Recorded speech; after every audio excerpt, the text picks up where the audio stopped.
Fox News calls Jimmy Kimmel the Hasan Piker of ABC News. He's Hasan Piker with an ABC logo.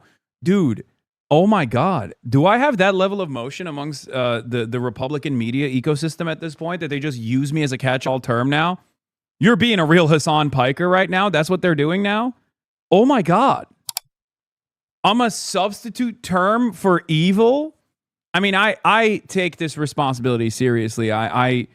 The level of motion I have now is undefeated, is unstoppable. This is an example of Fox randomly saying your name in every segment they do now. Quote, look at Melania, so beautiful. Mrs. Trump, you have the glow like an expectant widow. What else could any reasonable, sane and sober person possibly conclude except that being a call for Trump, who works as hard as anybody on the planet, appears to be in excellent health, to be suddenly dead? Jimmy Kimmel is not a comedian. You know what he is? He's Hasan Piker with an ABC logo. What is happening? And ABC, which might as well be called MSABC at this point, just gave him a contract extension. Quote, what the fuck? Look at... It's just... It sucks that, like, the reason why they've turned me into this, like, evil deity is because of Israel. So none of those, like, liberals will ever turn around and make jokes because they also have to present me as this, like, untouchable figure. Because if this was over me saying, like, the Republicans are terrorists or whatever, then yeah, liberals don't care about that. They agree with it. They would have no issues with it. But, like, a lot of the prominent fixtures in liberal media also have a similar attitude about Israel that, like, Fox News has. I have no idea how I became so infamous amongst Fox News boomers that they're now using substitute for evil. This completely defangs all your low-level haters. They must be fuming. Now they have a Nick Fuentes doesn't read as subversive when attacking you. He's just another shill in the chorus. Yeah, I mean, it's true. It's true. Radical Pikerist Raphael Warnock. Yeah. He's a real Hasan Piker, this guy. Unbelievable. Shout out to FD for this brief edit of you. Your subreddit is good sometimes. What is this? The FD signifier edit of Hasan goes pretty hard. I wish it could be turned into a full intro. What is this? Have I seen this before? Is this something I've seen already? Accountable, such as Hasan, the biggest person in the creation space.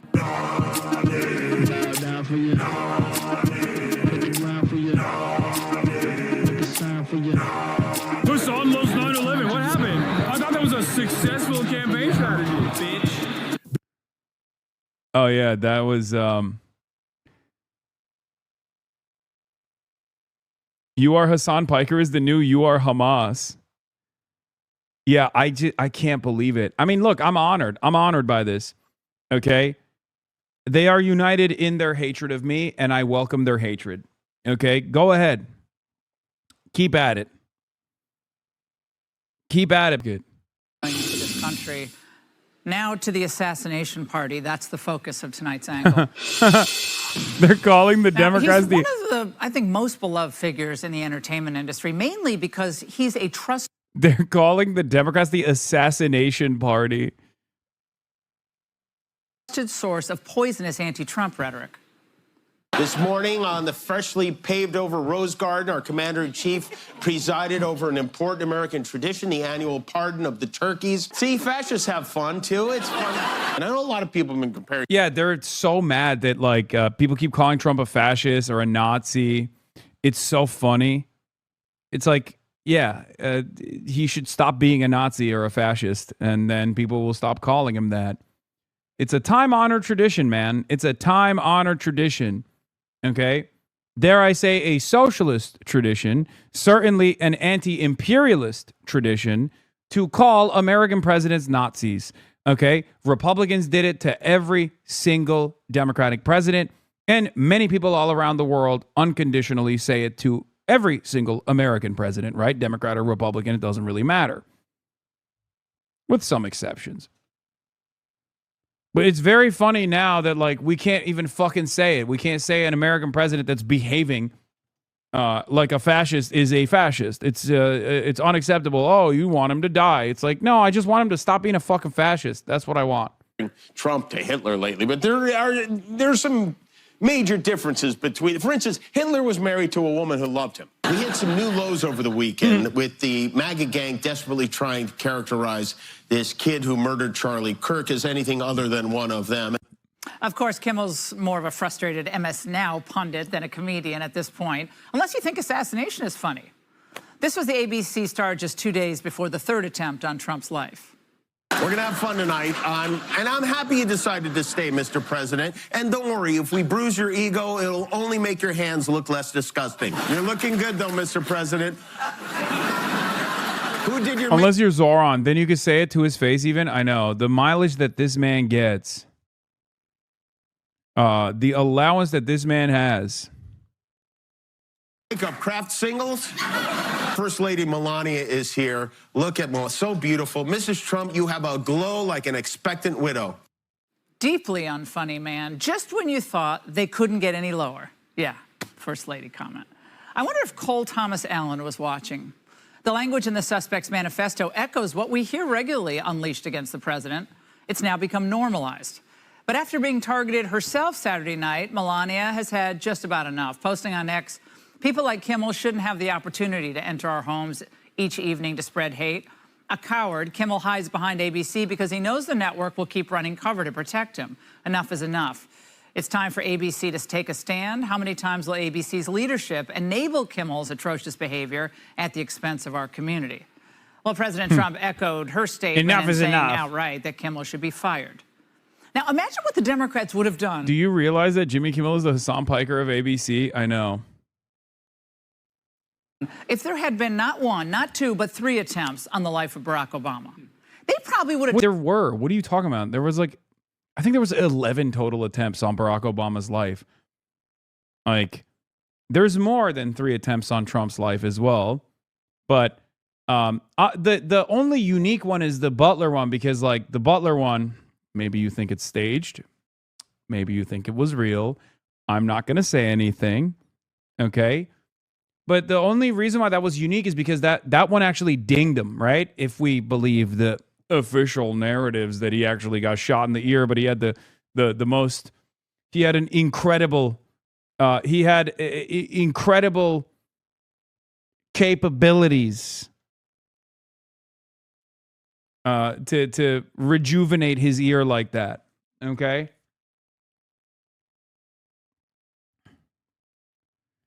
Imagine the meltdown if you went on Kimmel. I know. Who do we know that knows Kimmel? Does Tim Heidecker know Kimmel? Don Lemon might know him. Super TF can get you in there. Super TF, a big Jimmy Kimmel friend. Phineas tried to shut down the entire Republican Party altogether by now. And speaking of Obama, his first reaction on Sunday was kind of a pro forma rejection of violence on both sides. Wow. Not enough. Obama should only call out violence coming from the left and not the right, okay?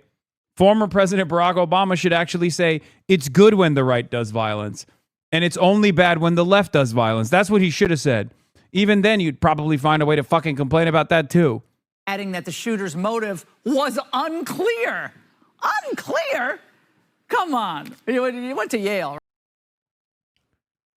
Back against new calls from the First Lady and the President, basically to get him fired, this time over a joke he made last week, days before the White House Correspondents' Dinner. And of course, our First Lady Melania is here. Look at Melania, so beautiful. Mrs. Trump, you have a glow like an expectant widow. Again, that was days. That was a banger, by the way, straight up. Like, that was actually a very funny. We got friendly fire. Yeah, I know. Secret Service agent shot during Trump assassination bid may have been hit by colleague. I know. I brought this up. I suspected that was the case the first night, and people got mad at me. Before the incident Saturday night, the attempted shooting there, but now the First Lady says his words, Jimmy Kimmel's words, are corrosive and that they deepen the political sickness within the country. And she added, it is time for ABC to take a stand. President Trump also said that Kimmel should be fired and said the joke was a despicable call to violence. Kimmel pushed back during his monologue overnight. Obviously was a joke about their age difference and the look of joy we see on her face every time they're together. It was a very light roast joke about the fact that he's almost 80 and she's younger than I am. It was not, by any stretch of the definition, a call to assassination, and they know that. I've been very vocal for many years speaking out against gun violence in particular, but I understand that the First Lady had a stressful experience over the weekend, and probably every weekend is pretty stressful. I like that he did not back down, by the way, and he just doubled down, tripled down, quadrupled down on this. Beast mode. I can't believe I'm saying this, but I am 100% in support of Jimmy Kimmel on this endeavor. Okay? I listened to this earlier. He just doesn't give a shit. He's like, he just keeps going boom, boom, boom, boom. This is exactly what you're supposed to do, by the way. These guys are fucking cynical, sinister assholes. Okay? They traffic in some of the most dangerous rhetoric, some of the most violent rhetoric. Do not back down. Only apologize if you did something worthy of an apology. Okay? That's been my policy. That's been my policy since day one. Okay? Unironically, the only apology that you're delivering, if you've done something worthy of an apology, you're delivering not because people are going to be sincere going forward, by the way, and they will even use that apology against you. You're just doing it because it's the right thing to do. Okay? Apologies in this day and age are no longer done so that people understand sincerely where you're coming from and they feel like you are genuinely apologetic, that you've actually wronged someone and you've done some harm and you're actually speaking to that. No.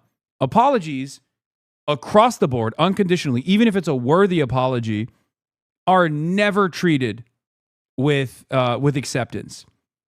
Apologies are treated as an admission of defeat in this day and age. It's not, nobody cares about remorse. Nobody cares about the truth. Let's be real. It's a corrosive environment. However, that is the environment. Okay? That's just how it is.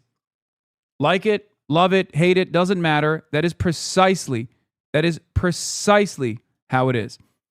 Having said that, I still will every now and then deliver apologies when I feel like I've done something wrong. Okay? When I've actually done something wrong and I do have remorse for it. Okay? But I don't do it because I think people are going to turn around and be like, oh, I accept your apology, King, and be understanding. I know full well that people will use it against me. I mean, look at the fucking 9/11 stuff. They still bring that shit up all the time. It doesn't matter. Okay? It doesn't matter. Graham Plattner apologizing for the tattoo. Great. You know, it was fantastic. It was right. It was the right thing to do. It's, you know, ridiculous.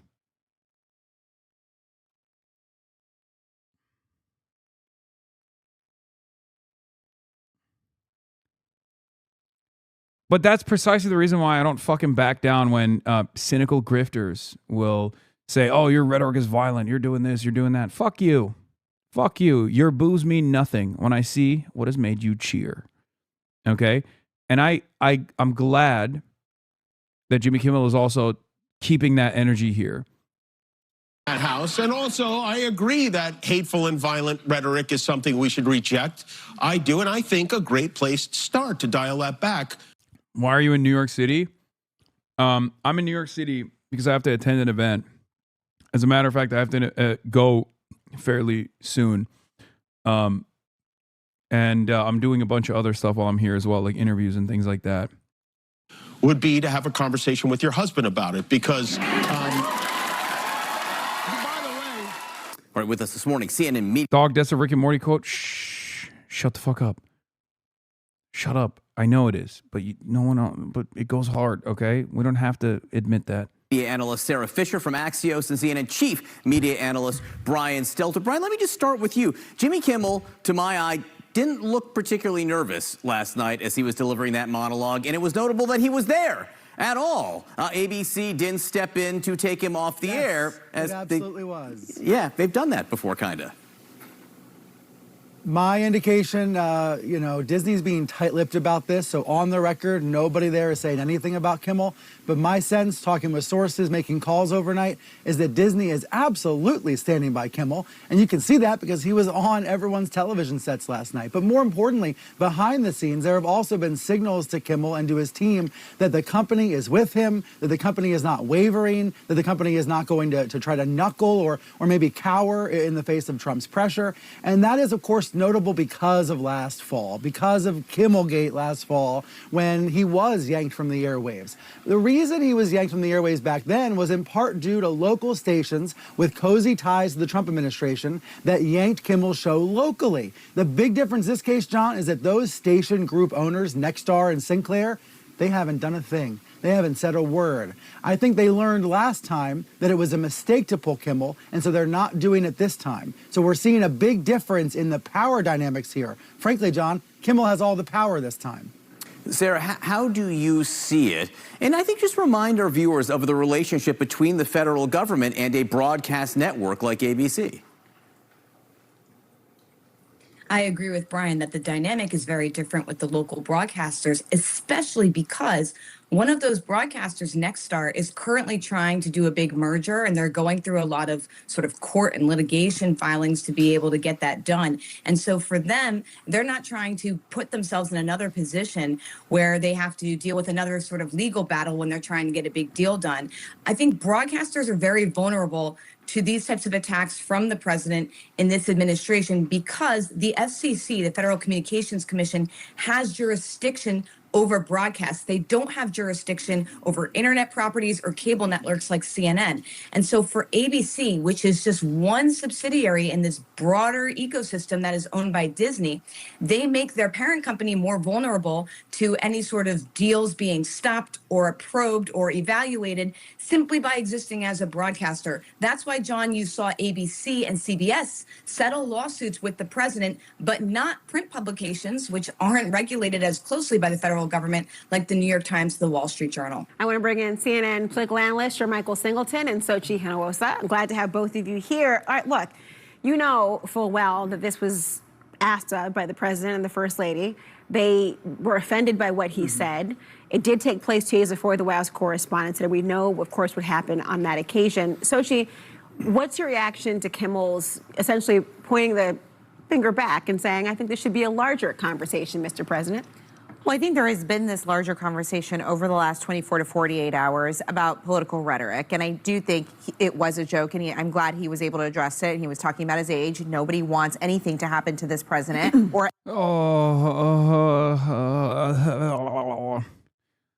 there is, I do experience a little bit of joy seeing CNN have to do the autism power hour that I have to engage in all the time with my fucking audience anytime they see any joke on screen. Okay? It is kind of funny to watch mainstream media go through the motions as well and be like, well, technically the joke was actually about, her hating Donald Trump and the fact that Donald Trump is old.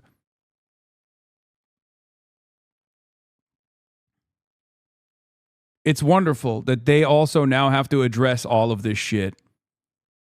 Yeah. Legalize comedy is what I say. But on that note, I must leave you early. This is a true half-day Hasi moment, 4 hours and 25 minutes, because I have to go. I have to go to an event. So, love you guys, and I will see you tomorrow. Tomorrow night, I will be lifting with Chi Ose and perhaps another super special, super secret guest that may be in town. Not sure if we'll be able to make that happen, but we're working on it. Phoning it in, shrinkflation, yes. But yeah, tomorrow, Chi and I go meet for meet. Okay? And let me tell you, he's got a whole lot more meat than I do, okay? I mean, have you seen that man? He's out there doing powerlifting competitions and shit.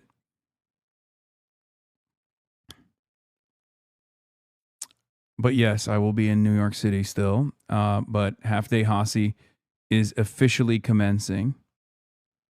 Part-time piker. Get it out of the way. Yes, we're going to be lifting on stream. Anyway, love you guys, and I will see you tomorrow.